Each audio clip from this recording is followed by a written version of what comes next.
So one day at practice, I was trying to get my team to serve and pass, and I set them up in a very typical, normal serve and pass, servers on one side, passes on the other side, 3-person serve receive, and they wouldn't move their feet.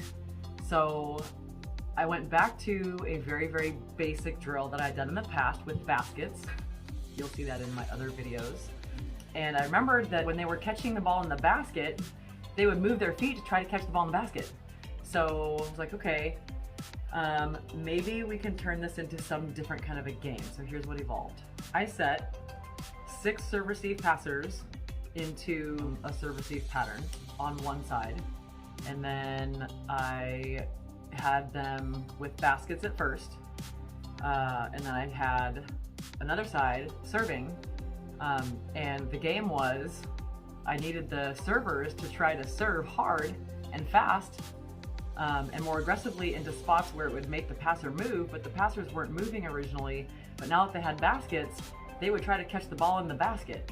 So the game became kind of like a virus where the serve-receive passers were viruses, and they could keep the servers from getting points by moving and catching the ball in their basket. And after a couple rounds of that, I ditched the baskets and had them start to pass. And I said, okay, now when they serve, you can keep them from scoring if you can pretend you're going to catch it, but block it instead. If you can get a controlled contact out of it, you can keep them from getting a point. And thus the serving and passing the virus game was born. And I find that you can do this drill with a lot of different age groups, but typically with anybody who's kind of a beginner and doesn't really know the etiquette rules of wanting to get the ball, but not wanting to interfere in someone else's space and going at the same time as another player.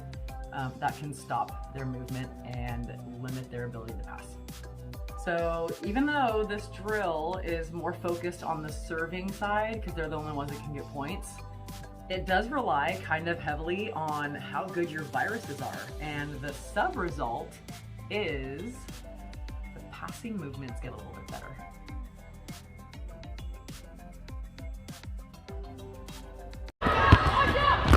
Okay, so 1s and 2s are on the court. We got the 1 serving, and the 2s are over there in a 6-person serve receive, and they are the viruses. The 1s are servers, the 2s are viruses, and the servers are trying to serve where the virus can't catch it.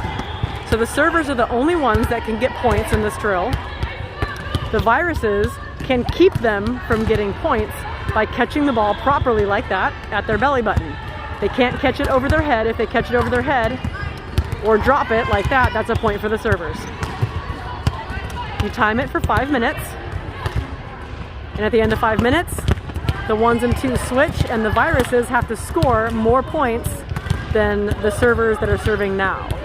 And the servers now are going to go become the viruses, and they're going to try to keep the other team from scoring as many points as they got. Good catch.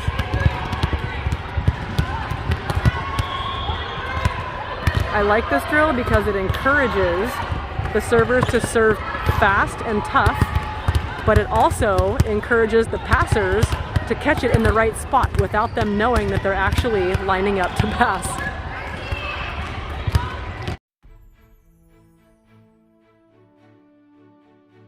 Some variations that I've used in the past are things like you can allow the viruses to catch it however they can, or if they're a little bit more advanced or the expectations are higher, you can make them be stopped and balanced when they catch. Not necessarily having them catch the ball, but actually making them pass it. The viruses can rotate in and out based on their success or failures, so you can substitute one passer for another passer or virus for another virus. Oddly, there's more rules on the viruses in an effort to make them better passers. And the only rules for the servers are to have a consistent arm swing, consistent timing, be competitive, serve tough, serve fast, find the spots. You can move the servers to deeper. You can also have less viruses on the court, which actually becomes more like a servers versus passers type thing, where you've got a bunch of servers serving at 3 passers and a target. But I do find that Passers aren't always motivated by getting a point, but they can be motivated by trying to keep the servers from getting points, which in turn makes the servers serve harder because the passers are working harder. That's all for now. Hope you guys can use this drill. I have another one that's very much like it, but it's attackers versus diggers. The diggers are the virus. I will show you that another time, but until then, subscribe and share and leave comments below if there's something specific that you want to know about or maybe want to troubleshoot, and assuming it's something that I know a little bit about, I'll try my best to get to it. Thank you. Have a good practice.